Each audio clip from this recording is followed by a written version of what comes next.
I bought an antique table, but it came with a ghostly secret.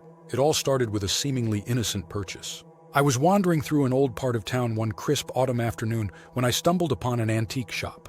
It was a quaint, dusty place, brimming with the scent of aged wood and stories untold.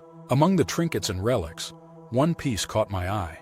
A simple yet elegant table, seemingly handcrafted from dark mahogany. Its smooth surface bore intricate carvings that whispered of a time long past. The shopkeeper mentioned it was likely made in the 1910s, and that sealed the deal for me. I've always loved items with a history, so I took it home without a second thought. At first, the table fit seamlessly into my home. It was beautiful in its simplicity, sturdy yet refined. But then, things began to change. The first odd occurrence happened late one night. I was lying in bed, just drifting off to sleep, when I heard it. A faint creaking noise, like wood shifting under pressure. I dismissed it as the house settling. After all, old furniture often made sounds, right? But the next night, it was louder. The sound wasn't random. It felt deliberate, like someone gently tapping on the table's surface. I brushed it off again, telling myself it was just my imagination.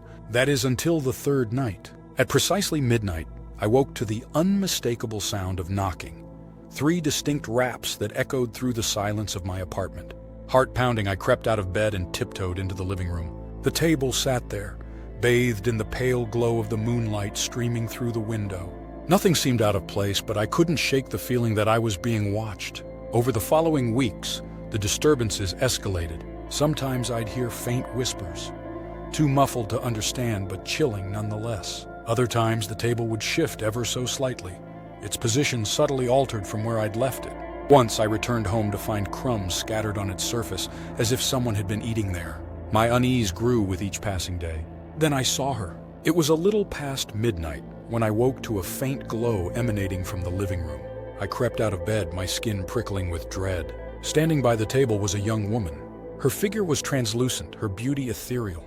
She wore an old-fashioned dress that seemed to belong to another era, her hair cascading in soft waves over her shoulders. But her eyes held a sorrow so profound it made my chest tighten. I froze, unable to speak or move. She gazed at me for a long moment before fading away, leaving only the lingering scent of lavender and a heavy silence. After that night, she appeared frequently. Sometimes she would sit at the table, her delicate fingers tracing its carvings as if lost in thought.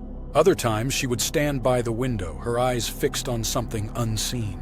She never spoke, but her presence was overwhelming. I was terrified, yet a part of me couldn't help but feel a pang of sadness for her. The disturbances grew more intense. The knocking at night became louder, insistent, as if demanding my attention. Once I heard the sound of heavy breathing coming from the living room, only to find the table slightly tilted on one leg, as though someone had just leaned on it. The whispers became more distinct, fragments of words that sounded like pleas for help. "Please!" and "Don't forget!" echoed in the stillness, chilling me to the core. I tried telling my friends, hoping they'd help me make sense of it. Instead, they laughed, dismissing my experiences as overactive imagination or stress. Their disbelief stung, and I stopped bringing it up altogether. I felt utterly alone, trapped in a nightmare no one else could see. But as time went on, I began to notice something strange. The ghostly woman didn't seem malicious. Her movements, though eerie, weren't threatening, and there was something in her eyes that spoke of longing, a silent plea for help. I decided I couldn't ignore her any longer. I had to understand why she was haunting me. I began researching the table's origins, delving into old records and visiting antique experts. It took weeks, but eventually I uncovered a clue. The table had once belonged to a young woman named Eleanor, who lived in the early 1900s. She was an artist, known for her talent and her passion for beauty. According to the records, the table had been a gift from her father, and she cherished it deeply. Tragically, Eleanor had died young under mysterious circumstances, and the table had changed hands many times since. The pieces began to fall into place. The table wasn't just a piece of furniture. It was a part of Eleanor's life, a symbol of her love and creativity. Somehow her spirit had become tied to it, unable to move on. One night, as I sat by the table, I spoke to her. "Eleanor," I said softly, feeling foolish yet determined. "I know this table meant a lot to you. I think you're still here because of it. If there's something you need from me, please show me."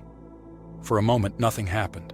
Then, a chill filled the room, and Eleanor appeared once more. She gazed at me with those sorrowful eyes, and for the first time she nodded. Slowly she reached out, her hand hovering above the table before fading again. I understood. She needed me to let it go. The next few nights were the most terrifying. The knocking turned into pounding, shaking the walls. Objects near the table began to move on their own, and once I saw a shadow dart across the room even though I was alone. I knew Eleanor was desperate for me to act, but I hesitated. Destroying the table felt wrong, as if I were erasing a piece of her history. But I also knew I couldn't live like this. It wasn't an easy decision. The table was beautiful, and I'd grown attached to it despite the fear it had brought me. But I knew what I had to do. The following day, I carried it to a clearing outside the city and built a small pyre. As the flames consumed the wood, I felt a strange mix of sadness and relief. The air around me seemed to lighten, and for the first time in weeks, I felt truly at peace. That night, Eleanor didn't appear. The house was quiet, free of creaks and whispers. She was gone. I've never experienced anything like it since. Sometimes, I think back to Eleanor and wonder if she finally found the peace she deserved. The memory of her lingers, a reminder of the connections we hold to the past and the stories that live on in the objects we cherish. And as for me, I've learned to be careful about the history I invite into my home. Some stories are better left untold.